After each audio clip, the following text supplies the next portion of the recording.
मानता है, देखा देखी चलता है, उससे कुछ नहीं होता है।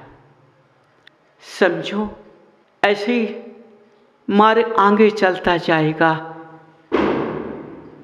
थोड़े ही समय में मनुष्य अपने जिनालयों को भूल जाएगा। भूल रहा है। चारों तरफ देखा जाए इस भर क्षेत्र के अंदर, जहाँ जहाँ जिनालय बने हुए हैं, वहाँ से मनुष्यों को हटना पड़ा है। जिनालय पड़े रह गए हैं, क्योंकि मनुष्यों ने अपने भगवान को नहीं पहचान पाया, इसलिए उस नगर से उन्होंने भागना पड़ा, उस स्थान से उन्हें छोड़ना पड़ा और दूसरे स्थान पर पहुंच गए, वहां अपना स्थान संभाल लिया। अब क्या है कि हमें जिनालय से कोई मतलब नहीं है। हर जगह देखो, जहाँ मनुष्य अधिक होते हैं, परिवार अधिक होते हैं, कितने मनुष्य जिनालय में जाते हैं? 10%। इससे ज़्यादा मनुष्य नहीं जाता है। अब अनेक घर हैं, अनेक मकान हैं, तो उनका जोड़ जोड़ के देखो तो 10% ही निकलेगा। जी, सत्यवान। 90 का कोई मतलब नहीं। 90 में 25 ऐसे निकलेंगे, आते जाते रहेंगे। जी।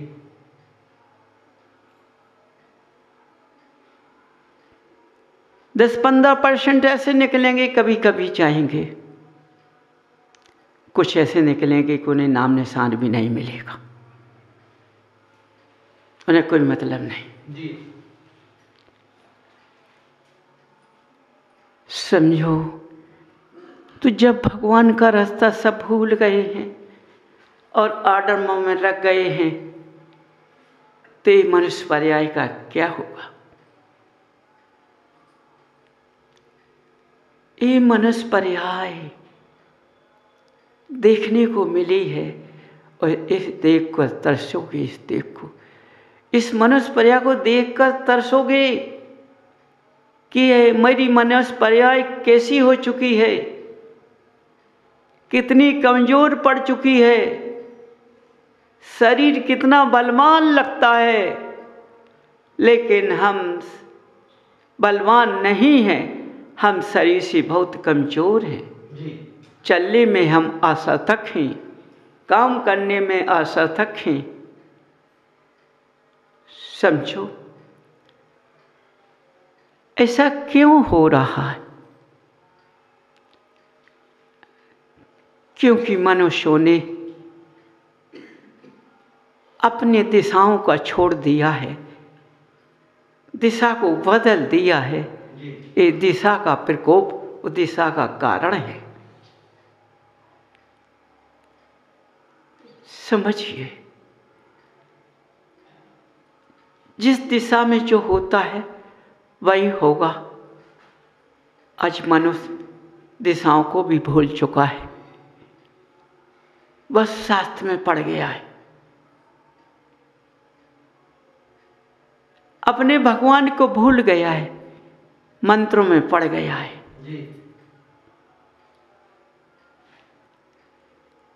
जिनमाणी माँ को भूल गया है, कथाओं में पड़ गया है, अपने लेख में पड़ गया है। समझिए, आज का मनुष्य किस तरह चल रहा है, किस में खो गया है, किस ओर चला गया है, जो जल की बूंद से गीला हो जाता है, किसी काम का नहीं होता है, ज़्यादा करो तो फट भी जाता है। आज मनुष्य उसमें गोते खा रहा है।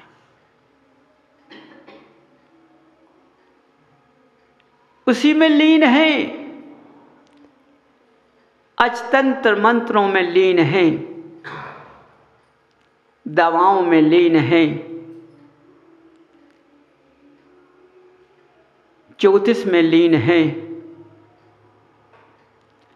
लेकिन भगवान की क्रिया पर कोई लीन नहीं है। भगवान के रास्ते पर कोई मनुष्य पैर नहीं रख रहा है। समझिए, तो आज समय कैसा आएगा, तुम्हें देखने को मिलेगा, किसी को नहीं मिलेगा। क्योंकि धर्म का डंका तो बज रहा है। समझो कितना डंका बज रहा है। किसी नगर में कोई मदारी आ जाता है और जानवर को लेकर अपनी गिड़गिड़िया बजाता है, तो नगर के लोग इकट्ठे हो जाते हैं जी। उसका नाच देखकर चले जाते हैं। जब मदारी चला जाता तो सूनापन छा जाता है जी। समझो आज का धर्म चारों तरफ ऐसा चल रहा है। 4 दिन की चांदनी फिर अंधियारी रात दिखाई देती है। समझो, क्योंकि आज का मनुष्य धर्म में लीन नहीं है, इसलिए अंधियारा छा जाता है। धर्म में लीन होता तो अंधियारा नहीं छाता। क्या बात? समझिए, देखो इसी वाणी से निकल चुका है, यदि तुम महावीर की संतान बनते हो और बनकर रहोगे तो लक्ष्मी तुम्हारे पीछे चलेगी जी। पहले मनुष्य धर्म रास्ते पर चलता था, किसी बस्तात में नहीं पड़ता था, किसी गिरोह में नहीं पड़ता था। देवादेव अरंगदेव के प्रतिमा को देखकर उनमें मस्त हो जाता था और उनके बिना दर्शन का जल भी नहीं लेता था।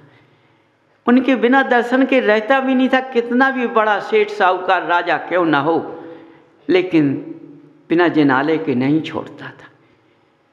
देखो पहले सेठ साहूकार रत्नों के भंडार बड़े पड़े रहते थे। ये रुपया नहीं मिलता था कागज का, रत्नों का भंडार,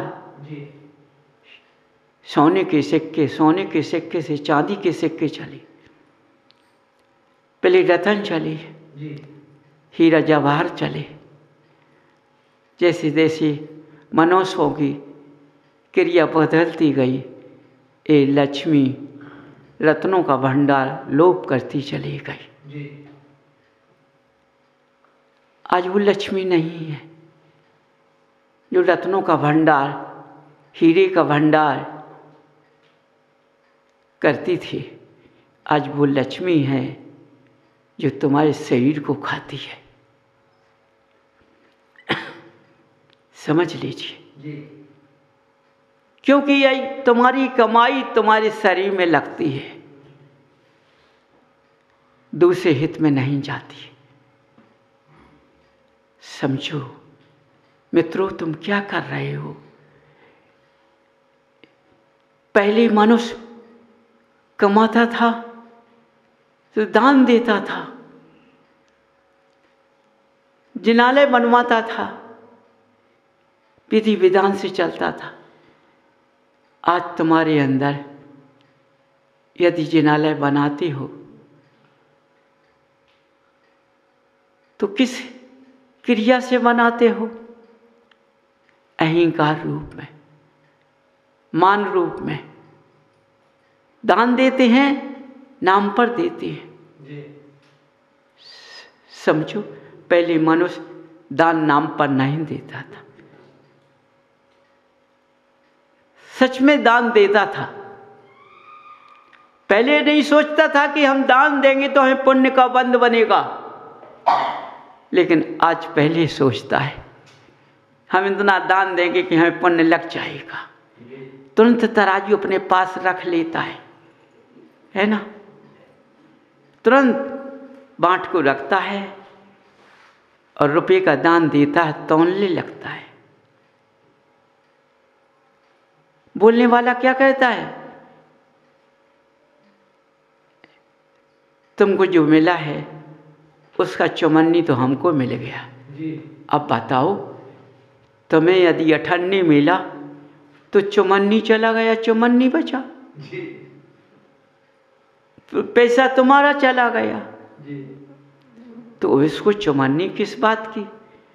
क्योंकि उसने जिस तरह अपने मायाचारी की बातों को फेंका और तुमको वशीभूत किया बातों में, उसको उसने अपना स्वभाव बना लिया जी।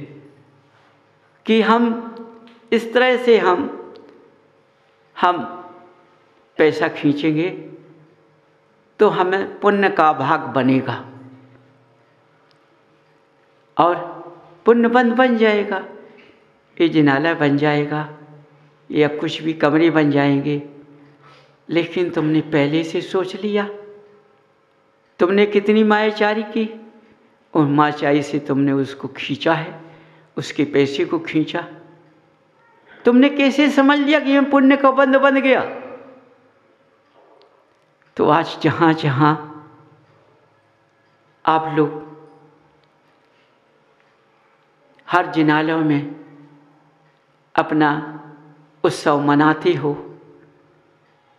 जो भी कार्य करते हो, उसमें आप लोग बैठकर बात करते हो कि देखो ऐसा विद्वान बुलाना जिससे वो पैसा खींच सके, ऐसा मत बुलाना पैसा ना खींचने पाए। आप लोग चर्चा करते हैं तो आप लोग भाग लेते हैं, फलाना कैसा है, ठिकाना कैसा है जी। तो उसी को बुलाते हो तो वो कहता है देखो भाई, इतना पैसा खींचेंगे उसका हमें इतना % अलग से चाहिए। आप बताओ, जो लेना है सो लेना है, पैसा खींचने का भी % लेता है जी। बताओ वो विद्वान भगवान को मानता है? नहीं। जिनालय को मानता है? नहीं मानता। धर्म की रूपरेखा को मानता है? नहीं मानता। समझिए। और तुमने क्या जिनालय में उत्सव किया है, धर्म मनाया है? तुमने पहले अपना व्यापार तैयार कर लिया तो इस व्यापार से पैसा जुड़ेगा जी। समझो, क्योंकि जब तुम्हारा उत्सव मन जाता है, विधान क्रिया हो जाती है, तो बाद में जब बैठते हो तो क्या कहते हो? अच्छा रहा भाई, खूब पैसा आया जी। पैसा तो आया, लगा कहाँ है ये कोई पता नहीं जी। कहाँ चला गया? बाद में क्या है, बाजी बजती है,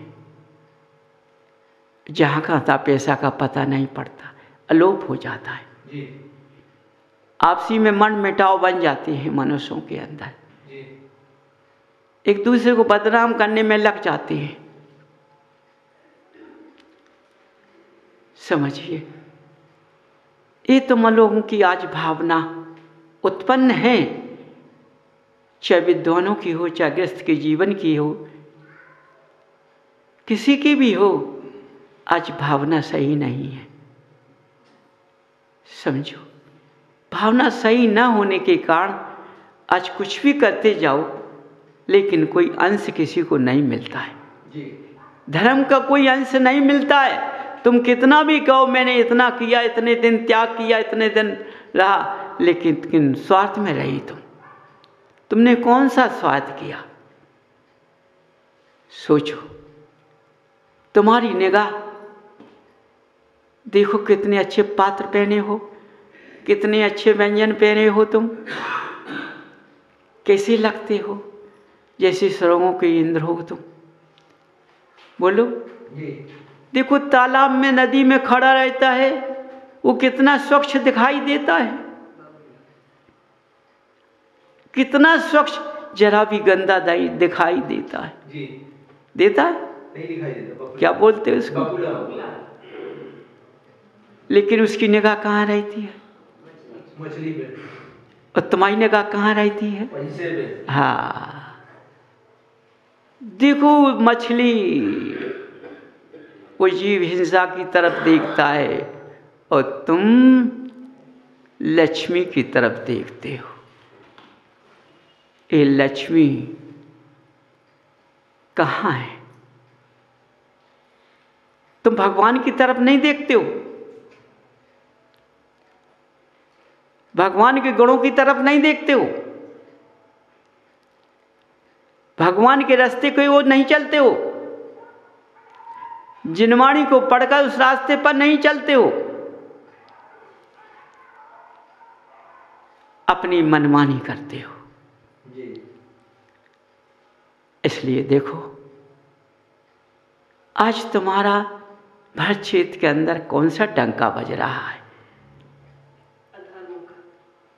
चारों तरफ देख लीजिए, कौन सा डंका बज रहा है? धर्म का डंका नहीं दिखाई देता है। धर्म का डंका तो किसी को सुनाई देता ही नहीं है। देखो, धर्म दिखाई नहीं देता है, धर्म अंधकार में होता है, उजेले में नहीं होता है, अंधकार में होता है, कभी नहीं दिखाई देता है। लेकिन धर्म कब दिखता है? जब तुम पर कुछ आपत्ति आती है, वो आपत्ति निकल जाती है तो तुम कहते हो, हे भगवान, आपत्ति में निकल चुकी है, आपने मुझको बचा लिया है, मैं बार बार बच गया। सबको सुनाते हो तो समझो तुम्हारे जितना भगवान को माना होगा उससे ज़्यादा तुमको बचा लिया है। इसलिए अपने भगवान को मत छोड़ो, अपने महावीर को मत छोड़ो।